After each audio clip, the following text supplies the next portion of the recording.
So good evening, everyone. Thanks for taking time tonight to join PSAC members across the Atlantic region. We're going to be talking about where we are in bargaining with Treasury Board, and we're also here to give you an opportunity to ask questions about the negotiations. So my name is Gabby Levesque. I'm the PSAC Regional Coordinator in the Atlantic. I'll be hosting tonight's telephone town hall meeting, and it's a real pleasure to be here. So for those of you who haven't participated in a telephone town hall before, it's a combination of one big conference call, and it's also a little bit of a radio talk show, and that it gives us an opportunity to talk to you and for you to ask questions and to give us your opinions. You'll be able to ask your questions live on air this evening.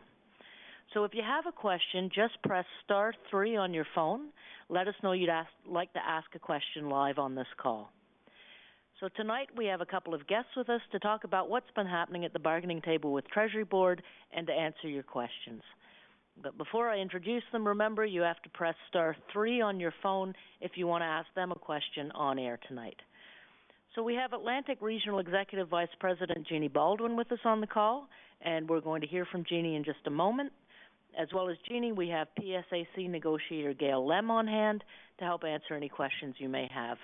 So if you press *3 on the phone, let us know you'd like to ask a question live on this call. You'll also be able to leave your comments and additional questions in a message at the end of the call if you don't get a chance to ask your questions live on air. So for those of you who have just joined the call, I'm Gabby Levesque. I'm your host for tonight's telephone town hall, where we're calling PSAC members across the Atlantic region to talk about bargaining, collective bargaining with Treasury Board. So let me introduce our guest speaker, PSAC Regional Executive Vice President Jeannie Baldwin. Jeannie, what can you tell us about bargaining so far? Thanks, everyone, for participating in this telephone town hall tonight. As you know, we've been following PSAC's bargaining updates. We've been in negotiations with Treasury Board with 5 of our bargaining groups since last July. We've been meeting regularly every 2 months for a week at a time. While it may seem that progress is slow, we have been successful in putting our issues on the table, and we've made strong arguments for changes we've proposed. The government, and Tony Clement is particular, and has been focused on making sick leave the main issue this round of bargaining. And sick leave is a big issue. It's an important benefit, not only for our members, but also for our families. We've been able to push back against the government's misinformation and spin. We've shown that sick leave abuse is not a real problem, but there are things the employer could be doing better to make our workplaces healthier. For example, we want action on mental health concerns. According to the Mental Health Commission of Canada, about 1 in 5 Canadians will experience a mental health problem this year, and many of these problems relate in some way to the workplace. After years of job cuts and cuts to programs and services, we know government workplaces are not healthy places.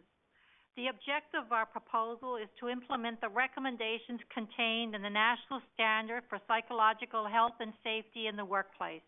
We want union and management to work together to identify what may be psychologically harmful in the workplace. We also want joint action to implement practices that support and promote good mental health. We've also tabled proposals that would offset the negative changes made to health and safety protection by the Bill 2013 budget bill on Bill C-4. Child care is another important issue for many of our members, and we have a demand that responds to our members' needs and the growing shortage of quality, regulated, and accessible child care spaces across our country. We've put forth almost 30 proposed improvements to the Workforce Adjustment Appendix, which governs how staff reductions are made in the public service. We know how stressful the cuts to services and jobs have been, and they have been profoundly negative impact on mental health on so many of our members. We're proposing a such more transparent process, much more consultation to how to minimize involuntary departures. We are also proposing that seniority be used if reductions in the public services can't be achieved through voluntary departures. This is a common practice in both the public and private sectors, and our members wouldn't be forced to compete against each other for their own jobs. These are just some of the issues that we've been talking about so far at the bargaining table. Gabby, do you want to take a moment to remind our callers how they can ask questions on the line? Okay, so this starts to sound a little bit repetitive, but just to let you know that as the calls go out, people are joining the call. So for those of you who have just joined us, if you want to ask a question live, press *3 on your phone. Let us know you'd like to ask a question, and we'll try to get you on the call. You'll also have an opportunity to leave your comments, additional questions in a message at the end of the call. But just to let you know, we have approximately 2,000 people on the call at this time. So if you press *3, we can get you lined up for a question. So Jeannie, did you have some final comments to make before we go to the questions? Yeah. Many of our members have been engaged in showing support at your workplace towards the bargaining teams. And I want to thank you for that support. When I talk about that is banners, pictures, cards, place cards, flags, any of this kind of stuff is really important to the team because it just emphasizes how important it is to support the bargaining team. As negotiations continue, it's going to be more critical than ever for all of our members to stand together and keep up the pressure against this employer. Many of our members have already been taking action. We have members who organize health breaks during their lunch break on every Friday. And when I say that, it's about a local in St. John's, Newfoundland, where the employer had told them that they couldn't do any type of activity, but that didn't stop them. One of our CEIU locals actually is organizing their 10th activity this month. To make it a little extra special, they're going to do a flash mob in a public place, and I'm looking forward to that event. We have many locals who've organized demos of 19 minutes during their lunch breaks, and some locals gather messages of support for their bargaining team, as I mentioned earlier. And these are just some of the different activities that's taken part in our region. We know that every local is different, and we encourage you to organize whatever activity may work for your local. At this time, we'd like to thank the many locals and PSAC members who took part in our Day of Action. Can you imagine, in New Brunswick, we actually have a street called Harper Road. On our next activities, it will be on March the 19th. Together with these unions in the federal public service, we're organizing events on the day for members to show the support of our bargaining demands. These will take place either just before the day starts, maybe some plankates, or during lunch break. We want everyone outside their workplace for 19 minutes if possible. These activities won't take much of your time. However, we're back to the table. Negotiations start again the week of March the 23rd, and we need to show the employer that we are serious about our demands, especially about sick leave. We also want to show the government that unions are working together and to stop trying to play us off against each other. I'm asking every one of you to be part of the activities on March the 19th. If you haven't already done so, sign up for the email updates. Share information about the bargaining developments with your coworkers, even if that means at the lunch break or if it means at the water fountain. We need to talk about this at our workplaces. If your local is already planning their activity, be part of it. Help organize one at your workplace if there aren't any plans already in the works. Get together with locals and unions at your workplace to show that this is a joint effort. Talk to your coworkers. Encourage them to participate. 2015 is going to be an important year. We'll continue negotiating our new agreements, but bargaining will get tougher. We'll also have an opportunity to elect our employer. The choices we make in the next election will be crucial impacts on this and future negotiations. Let's seize this opportunity to set a different course. Once again, thank you for your ongoing support. And now, let's hear from you. Gabby? Thanks, Jeannie. That's Jeannie Baldwin, the Regional Executive Vice President for the PSAC in the Atlantic. Okay, so once again, I want to remind you, use *3 on your phone to let us know you'd like to ask a question live on this call.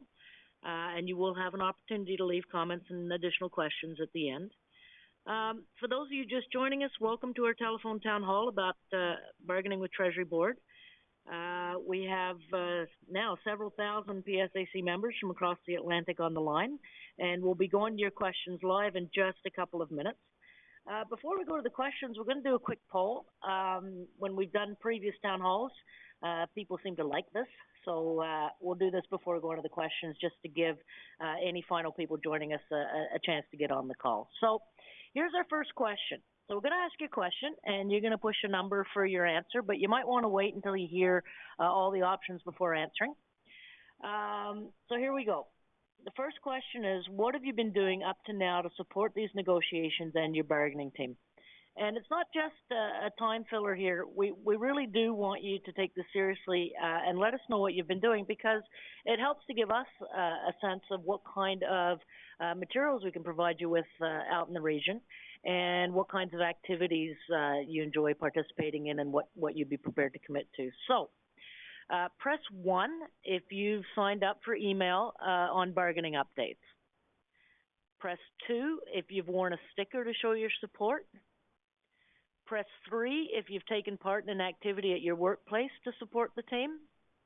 And press 4 if you've done all of these things. Okay, so again, press 1 if you've signed up for email bargaining updates, and that's it. That's all you've done. Press 2 if you've worn a sticker to show your support. Press 3 if you've taken part in an activity in your workplace to support the team. And press 4 if you've done all of these things. And if you've done none of them, don't press any buttons. And that'll give us a sense of how many people on the call have actually participated in those activities. So we'll give you the results of that shortly. But we're going to go to our first caller. So our first caller is Karen in Moncton. Karen, if you're there, if you'd like to ask your question. Hey, yeah, I'm concerned about losing our sick leave, and I was wondering if the Treasury Board has provided any cost outlines for how the administration of their proposed short-term disability plan, right, and the projected savings, because I can't see how paying a private company to administer that would be savings for the government. Thanks, Karen. I'm going to ask Gail to take the call. Gail Lem is negotiator for the PA group. Hi, Karen. Treasury Board has not provided us with any costing for the short-term disability plan. What they have told us is that they've made a request for proposals for providers of the plan. They have also, in response to direct questions, have refused to say what they think their cost savings would be, because they have told us that this proposal to basically eliminate the current sick leave plan isn't about money. It's because they care about you. Seriously, that's what they've told us. Thanks, Gail. I'm going to go to Danny in Halifax. Danny, I think you had a question about sick leave as well, so maybe you'd like to ask your question if it's a little bit different from Karen's. Yeah, it's a bit different, I guess, somewhat along the same lines. But I'm wondering what is Treasury Board proposing to do to deal with the sick leave? What is the union doing to fight back? And if Treasury Board is successful, what happens to people that have excess of sick leave? What happens to that leave? Is your question what happens to excessive sick leave banks? Yes, one of my questions. All right. So Treasury Board's proposal, so currently you earn 1.25 days of sick leave a month for every month that you work 10 days or more. And if you don't use that sick leave, you can bank it against the day that you might have a catastrophic illness or injury that would cause you to take a lot of sick leave. So the sick leave plan is like an insurance plan. If you don't use it, you're lucky you haven't been sick. If you do use it, if you do have to use it, well, you can carry forward or accumulate sick leave banks against that day if you're lucky enough to not be sick and use all of your sick leave every year. Treasury Board's proposal is to reduce that sick leave to 6 days a year. You cannot accumulate any further. All established sick leave banks would be eliminated. They've made a small proposal in that you could use a couple of days of accumulated sick leave to top up short-term disability, but it's not even worth talking about. It's such a minor part of the proposal. And if you use up your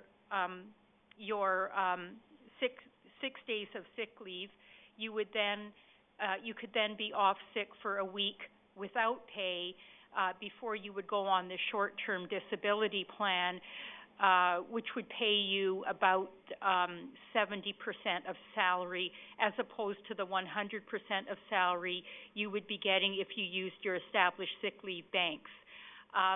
So you can find all of this information on the PSAC website.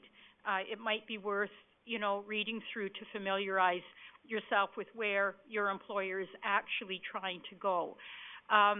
We are not negotiating a short-term disability plan with the employer. We are not going there. Our position, and I'm the negotiator for the PA table. I don't know if, you may or may not be a PA member, but just to give you an example, we have more than 70,000 PA members. We receive thousands of proposals for bargaining every time we go into bargaining, and we did not receive any proposals around a short-term disability plan. So we're saying to Treasury Board, this is not an issue for our members. We are willing to negotiate anything that improves wages and working conditions. We don't go to the table to make things worse, and so we are not engaging with them on their short-term disability plan because we're not interested in it. You have a very good sick leave plan, and we are trying to keep it. Thanks, Gail. I'm just going to go to Patrick, if Patrick's on the line. Patrick, I'm not sure if Gail's last response answered your question or if there was something else that you wanted to ask. Well, no, that actually covered most of the things I was going to ask about the sick leave. So if you don't mind, I'm going to switch my question and ask the members. I believe Jeannie brought it up about about seniority and stuff for workforce adjustments and various things. Well, the new system that's coming in to replace the PRRs, doesn't that exactly create the situation that we're not looking for, where they're now gauging what you're doing, and if you're not up to snuff, then you get warnings, and if you're not up to snuff, they can actually lead to termination of your job, whereas before it was more of a, everybody kind of got the same, we all got 3s or we all got A's, but I found with the new system that we're now into, it's much more like picking. It's really picking at what you're doing and why aren't you going faster, and it's really setting people against each other. I'm a tradesman, so it's I find it's really it's a lot worse system, I think. I was just wondering what the union's opinion on the new PRR system. I just forget what the new acronym is for it. You're talking about the performance management system, right? Yeah. Yes. So we have not yet discussed this issue at the bargaining table. We have a technical committee that is working on a common position for all of our bargaining units at Treasury Board. Some of this performance management system is actually contrary to some provisions. We have in the collective agreement. So, for example, with this new performance management system, one of the things Treasury Board is saying is you won't move up your wage grid if you don't have satisfactory performance. But our collective agreements at Treasury Board are actually very clear that you move up every year on your anniversary date of hire. So we've filed a policy grievance over that, and we're waiting to hear back from Treasury Board on that. But right now, with respect to any collective agreement language around their new performance management system, they've actually reserved at the table and haven't given us any language yet, so we actually haven't had that discussion yet. Do you want me to deal with this question? No, that's good. So I think what we'll do now is, just as we wait for get some more callers lined up, I'm going to give you the results of the poll questions. So what's interesting about this is 42% of you have said you've signed up for email bargaining updates, which is absolutely excellent. For those of you who haven't, you can go to the PSAC website and sign up for updates. That way you'll get regular news on what's happening at the bargaining table for your particular collective agreement. 16% of you said you've worn a sticker to show your support. Hopefully we'll see that increase as mobilization activities continue in the workplace. 15% of you say you've taken part in an activity in your workplace to support the team. I suspect that a lot of that 15% have been engaged in activities on the 19th of each month, which we're all very proud in the Atlantic. Took off almost a year ago now. And we've seen an awful lot of locals participating in those workplace activities every month.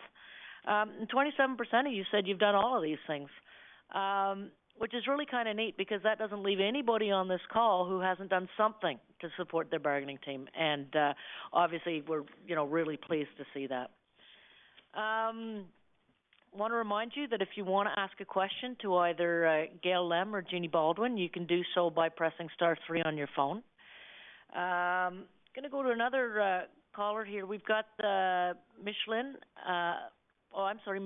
in St. John's. Michelle, if you're there, if you'd like to ask your question. Hi. Good evening, everybody. I just have a quick question and just a comment. The performance evaluation that they want to bring in doesn't give you an opportunity to rate your manager or your supervisor directly. Should be even par. My question that I have concerns the workforce adjustment that Jeannie was talking about, and if they could not get voluntary retirement, they would be looking at considering a seniority process. Currently, right now, I have 8 years in. I have another 12 years prior service that I'm making arrangements to buy back. If they're going to take seniority as the actual benchmark, how many years you got punched in will decide what job goes. How does prior years being brought back impact that type of decision? Will it count as part of your seniority, or won't it?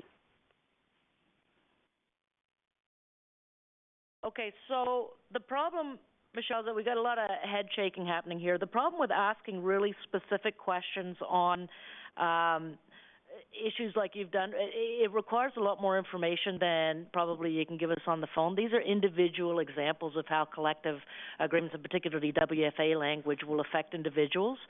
So what I'd recommend for you, the best thing to do is probably call your regional office or send us an email. You can send me an email. You can send an email to negotiations in Ottawa. But I hope you can understand it's really difficult to deal with individual circumstances on a call like this. Is that okay? It's an individual question, and my apologies. That's not how I meant the question to be, because I'm not the only person that's bought prior years back. Just as a general, have they given any idea what would be considered in designating how many years service you had in? Just as a general question, not a specific person. I'm sorry, I was using myself as an example. Okay, and maybe we misunderstood. No, the answer we're getting around the table is no. There's been no discussion of that. Is that right? Yep. Gail's nodding. Everybody's nodding. No, not as of yet.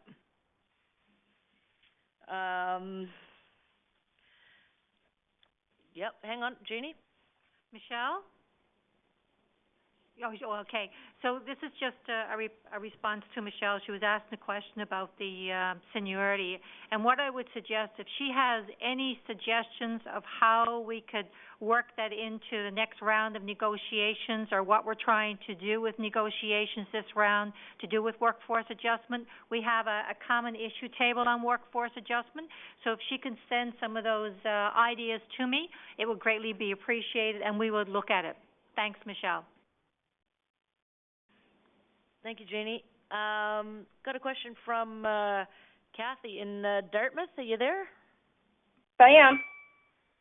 Go Hello. ahead. Yes, I'm here. Go ahead. Hi.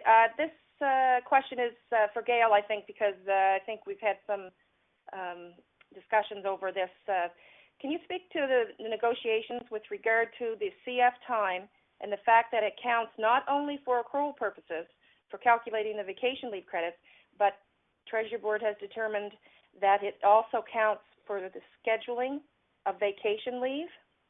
I personally had my grievance denied at the final level, that they're choosing to use it for scheduling vacation leave as well.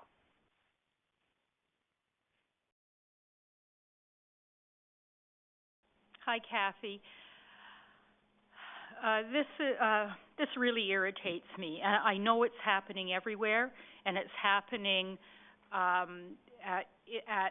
in both the PA and the FB bargaining units, where we have the language on vacation scheduling by seniority in peak seasons. That is not what we negotiated with Treasury Board. I can assure you that the word seniority for vacation scheduling was never used in conjunction with the recognition of CF service. So this is going to be an ongoing battle. There has been a policy grievance filed at the FB table, and there have been several grievances filed at the PA table, and they're being sent to final level now, and you should continue to proceed with yours. Let me put this in context. We had been looking for some time to have CF force service in the CF recognized for the purpose of vacation quantum. There were several members of Parliament who were also championing this issue. It was not technically achieved at the bargaining table, although we were in TC and FB bargaining at the time. It came as part of the 2012 Omnibus Budget Implementation Bill, when the government decided that service in the Canadian Forces, former service, would be recognized for vacation quantum. I can assure you that Stephen Harper and Tony Clement were not uttering the words seniority. I think the language in the PA agreement is very clear that it is counted for quantum only, not for seniority bids. That was always our intention at the bargaining table, and that's all I can say. They are, in my opinion, deliberately misrepresenting the language in the collective agreements, and the way to deal with it is through the grievance procedure. And I know the grievance procedure takes a long time, but that is how we're dealing with it. Thank you, Gail. I think we're going to take one more before doing another quick poll. So, Lorraine, if you're there, if you have a question.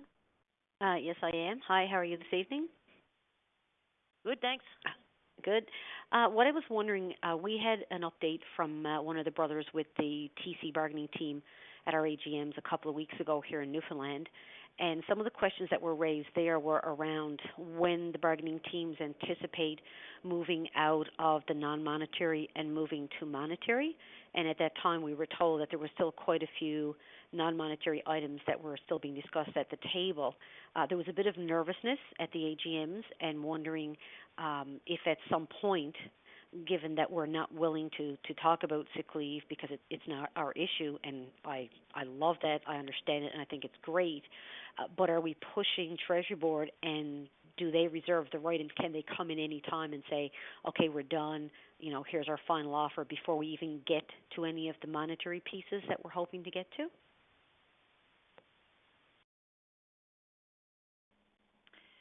Well, just like us, Treasury Board has a legal duty to bargain in good faith. And that means that we have to listen to all of their proposals and the rationale for their proposals, and they have to listen to all of our proposals and the rationale for our proposals. We have bargaining scheduled for the week of March 23rd, the week of around the week of May 15th, and around the week of June 15th. So we have 3 full sessions scheduled, and I can assure you that we have lots to talk about before we get to money. So if your question is, can they legislate? Well, you unfortunately, or fortunately, you work for an employer that can change the rules in the middle of the game. Do they want to legislate in the few months preceding an election? Perhaps not. Can they just final offer us and put their final offer to a vote? I guess they could try. They tried to do that at the FB table a couple of years ago, but that would be bargaining in bad faith because we wouldn't be finished talking about all of our proposals. And when they tried it at the FB table, they ended up having to back off.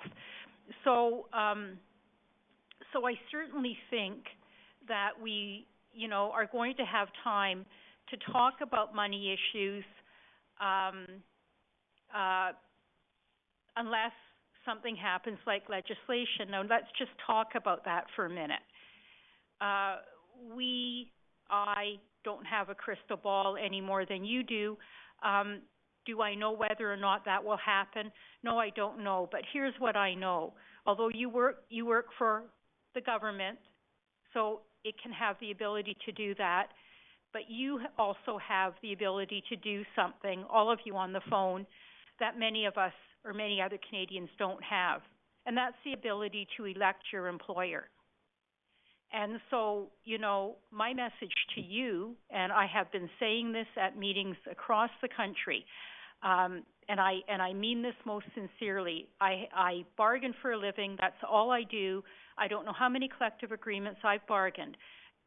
Here's what I know. I have never seen an employer as disrespectful of its employees and the valuable and important work you do every day as this employer. And so I urge you to talk to your coworkers, talk to your family, talk to your friends, talk to your neighbors, because on October 19th, or whatever date it is, we need to elect a government that values and respects the work that you do. And I say this sincerely. Help me get you a better contract by electing an employer that values and respects the work you do. And that's really the only way I can answer this question. Thank you, Gail. So just while we line up our next group of questions, we're going to do another really quick poll. So the next question is for the poll is about participating in activities on March 19th in sport and negotiations. So on March 19th, we're going to be highlighting the fact that all unions who represent members working for the federal government are in this together. So as some of you, or hopefully most of you know, unions that represent members working for the federal government, which include the PSAC, have signed a solidarity pact which commits everyone to stand together and resist the Conservative government's attack on our collective agreements. So on March 19th, we're going to be inviting all members from all of these unions to walk together, which is why we want everyone to participate at their workplace to show solidarity with our bargaining teams. So, as I said earlier, in the Atlantic, an awful lot of our members have been participating in workplace activities on the 19th. And continue to do so every month. But March 19th is particularly important for everybody to participate because we are going to be showing the employer the strength across unions, so not just within the PSAC, but across all of the unions that represent members in the federal public sector. So what we'd really appreciate is getting some sense of how many people are able and willing to participate in those activities. So if you could press 1 if you would help organize and participate in an activity on March 19th. So if you're willing to help organize, press 1. Press 2 if you can participate in an activity on March 19th. So you're not necessarily going to be able to organize, but you will agree to participate.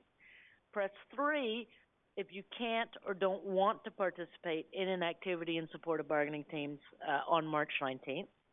And press 4 if you need more information about what's being planned before you decide. So again, press 1 if you're going to help organize an activity for the 19th, 2 if you're willing to participate, 3 if you won't participate, and 4 if you need more information before you can decide. So we'll announce the results shortly, but we'll go back to some of the questions. So I have a question from Brian in Dartmouth. Brian, if you're there. Yeah, I'm here, Debbie. Question is for Gail. Listen, I understand Treasury Board has proposed 6 days of annual sick leave on a go-forward basis. Is there any sense of how this will affect shift workers? So, as an example, I work a 24-hour shift. If I converted 6 days to hours, are they proposing that I could only be sick twice a year? Do you have any insight on that, Gail?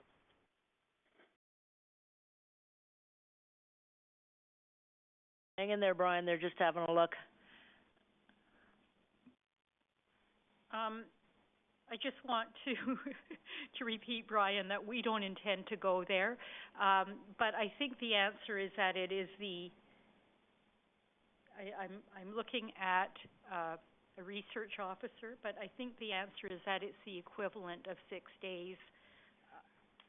So 45 hours. I don't know what that does to you. Maybe it means you can only have a couple of sick days. That's why we're not going here. That's a good example. So we thank you, Brian, and wish you the very best of health. Got a question from Terry in Shediac. Terry, are you still on the call? Yes. Yes, I think you may partially answer the question a while ago, but anyways, in the fight for sick leave, are all options being considered, including strike? And second part of the question, which you may have already answered, is do we have the full support of other federal unions if it does come to that point? Thank you. Brian, I'm sorry, Terry. All options are being considered. And we have the full support of the other unions in the federal government. We are, of course, the largest union, but the unions have signed a solidarity pact.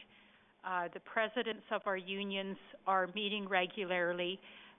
There is a working group of staff from the various unions to kind of keep our collective fingers on the pulse, and I mean, it's a really, really good thing that all of the unions are working together.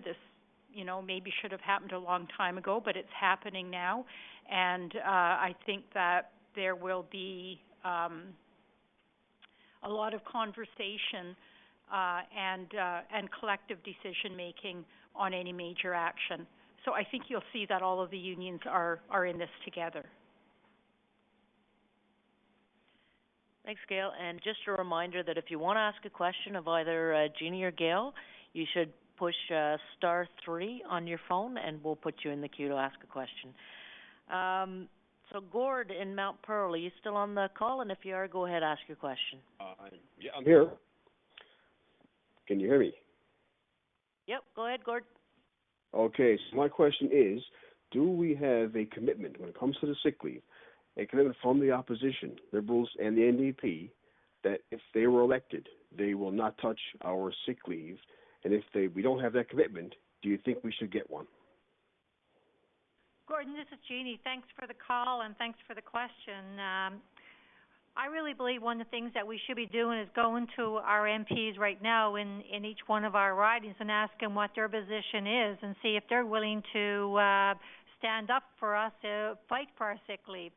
And what I'll also do is that I'll also check with our national president just to make sure that we have lobbied both the Liberals and the NDP to find out what their position is on the sick leave. But if you can recall, I mean, Gail Leam has been very clear about this, is that we're not going to give up our sick leave. Our sick leave is very important to us, not only to us, but to our families. And I'm just going to say something else, too. I really believe this has nothing to do with our sick leave. I really believe that the next thing they'll be coming after will be our pensions. You know that and I know that. So we have to stand together, and I would suggest is that when a candidate comes knocking on your door, ask them what their position is on us to keep our sick leave. And what we'll do is that we'll also talk to our national president just to make sure that the opposition, NDP and Liberal, to see what their position is on this sick leave as well. Thanks, Jeannie. So we did some quick math, and for the activities on March 19th, got about 9% of people saying on the call saying that they'd help to organize and participate in an activity. So that's really great. As you know, it doesn't take a huge amount of organizing to do something in your workplace on the 19th of each month, but it does take some effort, and it's really great to see that 1 in 10 people on this call are willing to actually help organize something. And that can be just standing outside your workplace. It can be just wearing stickers on that day. It could be having a 19-minute walk. We've had some locals, particularly in Newfoundland, doing that, which is, it's pretty good in the middle of winter. So that's much appreciated. 50% of you said you'd participate in an activity. So, again, this is wonderful. We'd like to see as close to 100% participation as we can get, particularly for March 19th.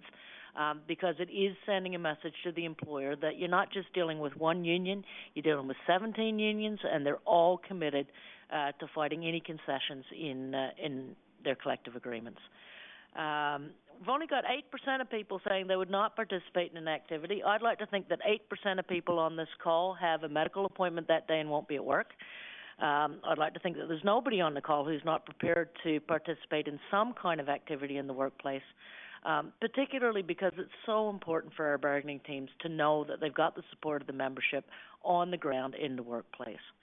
And 33% of you, fair enough, said you need more information about what's being planned before you decide. And this is an opportunity to tell all of you to keep an eye on the Atlantic website. So keep an eye on the Atlantic website, and particularly the page or the link for your province, because there will be lots of information about what's happening on March 19th, and we would encourage all of you to participate. So going back to the questions, I don't know if it's Jacqueline or Jacqueline, but if you're on the line, go ahead, ask your question. Hi, Jacqueline, Jackie, doesn't matter. I was just wondering about, I know they've been asking us lately to claim our appointments also, doctor's appointment and so on. What do you think about that? I think it's another way for them to keep track of us and to add up what we take off and then to hold that against us. But what do you guys think about it?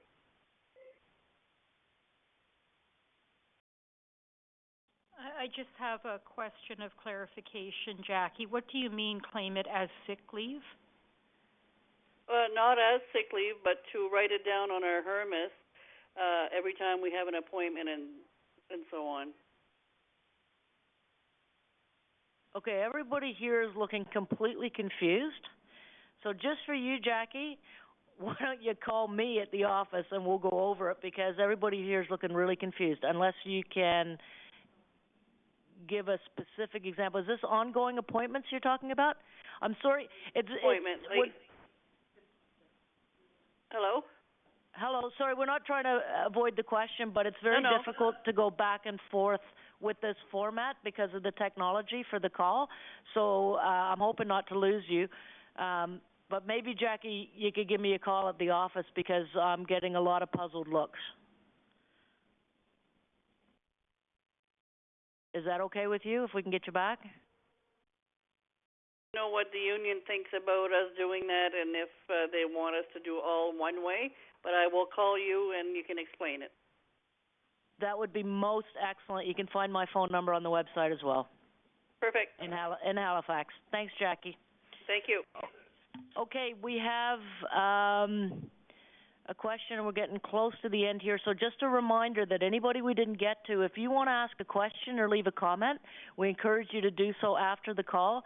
And I promise you that we listen to every last one of them and get back to all of the ones that are specific questions as opposed to comments. So we have a question from Janice in Miramichi. Janice, if you're there. Yes, hello to everyone there. I just, before I ask my question, you were saying about March 19th for activities to check the Atlantic website. And I'm afraid I don't understand. I'm new to this, so I don't know what you mean by check the Atlantic website. And I haven't heard anything at my workplace about activities on the 19th of March. Okay, so I apologize for that. If you go to the PSAC website, so www.psac, that little line thing, AFPC.com. You get on the PSAC website, and then on there you'll see all the different regions. So then if you click on Atlantic, what you're going to go to is to a website that's specifically for the Atlantic region, and that's where Jeannie's office makes sure, and our office makes sure, that we post all of the information about activities happening in the region. So that's where you'll find information.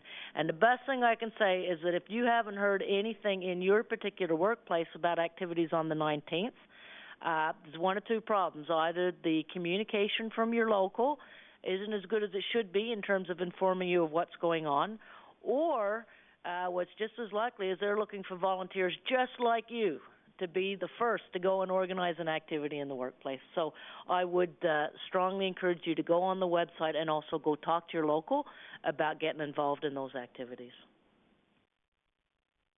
Now, did you have... I've lost track of this. Have you got a question as well there?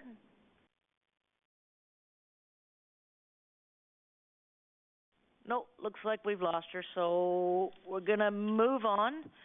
I think this is going to be close to a final question from Pierre in Newfoundland. Pierre, are you there? I am here, yes. Yes, I am here. Hello? Okay, you're allowed to ask a question there if you're there. Okay, go ahead, Pierre. My question is whether or not the PSAC executive and or the negotiating team are aware that the Deputy Minister of Environment Canada, in a public forum, in a town hall meeting, much like this, frighteningly like this, claimed that the majority, i.e. more than 50%, of public servants have no sick leave available to them on, i.e. they'd used it all. It wasn't available to them, which is patently a lie from everything that I've heard.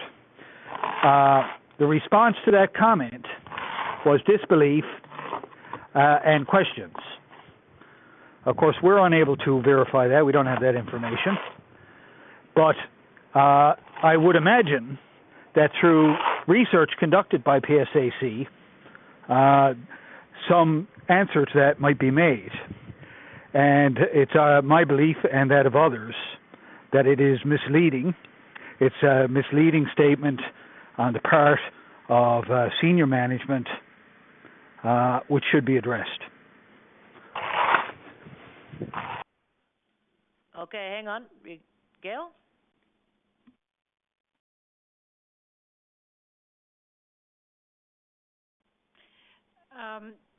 When we go into bargaining, we ask the employer for all kinds of disclosure. And we have asked for that information, and it has not yet been collated. But I agree with you. It can't, the figure of everyone who's used up all of their sick leave, I don't think can be anything like that. And we can try to respond. All of the different bargaining units will have to collate their own material on this. Jeannie, did you want to add something? Yeah. I mean, I'm not surprised that this would come from a deputy minister as well. One thing that my mother says, when it comes from nothing, it means nothing. And you're right, they're putting out misinformation once again, which we've been out there trying to correct. You know and I know that federal government workers are not abusing the sick leave. We've heard that from the parliamentary budget officer, if you can recall, who came out and blatantly said that Tony Clement was given wrong and incorrect information. And, of course, that Tony did apologize for that, but it was too late. So I would say that the only thing they're doing is putting fear-mongering out there, saying that we're abusing the sick leave, and we have to stand strong and say, listen, the sick leave is there for a purpose. It's like an insurance plan. When you get sick, you use it. And thank God that some of us don't have to use that sick leave. But you know what? We've got members out there right now that are getting sick and they need that sick leave. And that's why we need to fight to make sure and maintain that sick leave is there, something that we negotiated for. And it's not only about us, it's about our fellow workers, it's also about our families. And maybe there's something that we can do to push back against when we have deputy ministers like that out there putting that wrong information out there, and maybe we can address it at the bargaining table as well. Thank you very much for your comment. Thanks, Jeannie. We've just about run out of time. If you have some last closing comments to make. Thanks for everyone for being on the call and for taking the time out to find out more about negotiations and asking your questions. I do want to say a very special thank you to Gail Lame for being here with us tonight and to help us answer those questions. And if there's ever a time that we need everyone to stand together against these clawbacks in our collective agreement, it's now. On March the 19th is going to be a very important day for us. We have to show this government, our employer, that we will not tolerate concessions and we will not give up our sick leave. And when I say give up sick leave, hell no, I mean it. And I think that all of us have to stand together on this. We've done some really great work within the Atlantic region. We've done some work right across from coast to coast to coast. So the only thing I'm going to say to you is that if you're not quite sure what's going on in your region or in your local, to contact the regional office close to you. And don't forget to sign up for those updates on bargaining developments, because your bargaining team needs to know that you're behind them 100%. And don't give up this fight, especially on October the 19th when we're going to be at the election booth to make sure that we vote for a new government that puts programs and services and serving Canada first. Thank you very much, brothers and sisters. Thanks, Ginny.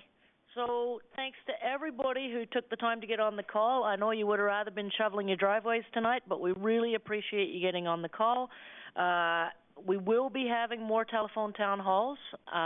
So again, it'll be the same process. You should get a call the week before letting you know it's coming up. But if you want to take just one more minute, leave a personal message, or if you have a question after the call ends, we do listen to all of them. We do try to get back to you. And again, thanks to everyone who participated. Thanks to all of you for staying on the line, and we'll talk to you again. Good night.